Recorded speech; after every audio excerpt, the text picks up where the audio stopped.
On est arrivé à 11. Ah, c'est le 11e mois. C'est le meilleur, celui de mon anniversaire. Non, pas forcément. Mais 11, en fait, je vais le consacrer à un exercice que j'ai oublié. C'est bien, c'est du direct. J'ai un trou de mémoire. Alors je demande à ma script, voilà, elle me dit, elle me fait signe derrière la caméra. Alors voilà, et ben oui, j'ai oublié. Alors ça s'appelle en japonais Sam-yaku. Sam comme 3 et yaku comme pulsation. Alors je sais qu'il y a des tas de gens qui sont experts en tout, dans les aimants, le contrôle des pouls, les machins, les bidules. Ok. Moi, je vous montre ça parce que c'est de la survie. Je l'ai pratiqué à 6 mètres d'une tranchée musulmane druze, sur le front libanais. J'ai remplacé un capitaine des commandos de l'air qui a été tué d'une rafale de 12-7.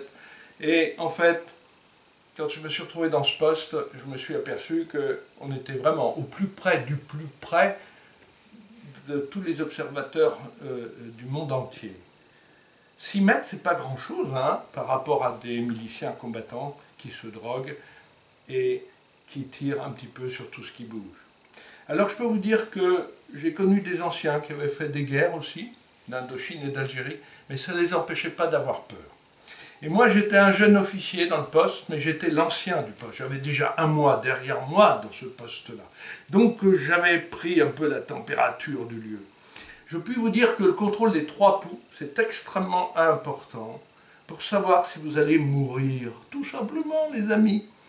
Quand dans notre existence, nos pouls ici qu'on contrôle, pouce gauche, carotide gauche, majeur droit sur carotide droite, ça vous donne 2 pouls. Vous rajoutez là-dessus l'autre, que vous connaissez tous à peu près, parce que le médecin vous a au moins pris les pouls une fois ici. Bon, vous allez juste contre l'humérus, là, hein, vous allez contre le radius, pardon. Et donc, vous allez appuyer le bout des doigts comme ça pour sentir ce pouls. Et vous allez le corroborer aux 2 autres. Ça donne 1, 2, 3. Sam, 3. 3 pouls. Voilà, je viens de le faire en vrai. J'ai donc une pulsation centrale majeure. Je n'ai pas 3 pulsations, ou 1, 2, et puis une, ou un, non, j'ai un pouls majeur. Je le refais. Voilà, en 2 secondes, je dois être capable d'attraper mon pouls majeur. Apprenez à faire ça. Tant que vous aurez ce pouls palpable, vous ferez partie des gardiens de la planète. Parce que vous saurez que, en fait, entre guillemets, votre mission n'est pas terminée et votre heure n'est pas arrivée. On ne peut pas savoir, là, par exemple, au moment où on filme, qu'un avion va venir se cracher sur la maison. Ça, c'est pas possible.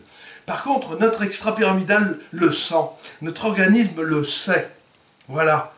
J'ai vécu des choses, des bombardements à Beyrouth, en plein cœur de Beyrouth, qui m'ont permis d'éviter des bombardements parce que mon organisme m'a prévenu juste à temps. Alors, croyez, vous ne croyez pas, ça c'est votre problème. Moi, je parle de vécu. Je ne parle pas de théorie. Donc, notre organisme est capable de nous dire si tout va bien ou si quelque chose ne va pas. Si je prends mes pouls et qui sont décalés avant de prendre un avion, ben je change mon billet et je change d'avion.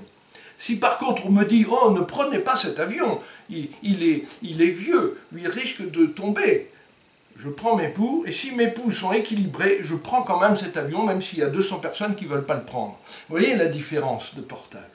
Donc c'est ça que je vous recommande, c'est pour que vous soyez vous-même, que vous soyez libre, foncièrement libre, pas dépendant du corps d'Iraton, hein, de la langue qui va bon train. Voilà, c'est extrêmement important. Je regarde si j'ai du temps encore. Je donne l'exemple de Vincent, que j'embrasse fort, mon Vincent, et tes parents. J'espère que vous allez bien à Bordeaux. Écoutez, Vincent a 9 ans, tu te rappelles, toi maintenant tu n'as plus 9 ans.